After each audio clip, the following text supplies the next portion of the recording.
आज नेमकी आजीला उपवास होता. आजी म्हणे मला खिचडी लागेल. मग आजीला म्हटलं काम चालू आहे. आजीनं सगळ्यांना हाय केलं. म्हटलं ओके. इकडे मालच्याचं पीठ तयार करायचं काम चालू होतं आणि मनी भाऊ स्वतः राखण करीत होती.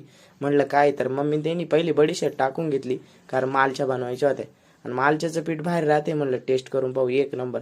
त्यानंतर म्हटलं चहा बनवून घेऊ. चहा बनवण्यासाठी ना रेसिपी तुम्हाला माहितीची. 4 कप पाणी आणि 2 कप व्यवस्थित पैकी साखर घेतली आणि मम्मीनं मला एक बिस्किटचा पुडा दिला. म्हटलं बिस्किटचा पुडा वाजवून काढू आपण. मग सर्व केलं आणि मला जायचं होतं इकडच्या वावरामध्ये. मग निघालो गाडीवरती आणि रोडला इंटरनॅशनल आहे आपले डोंगरातले. मग लखू आला. लखून आहे ना साखळी घेतली कारण आपल्याला जरा इथलं गाच पण हटवायचं होतं.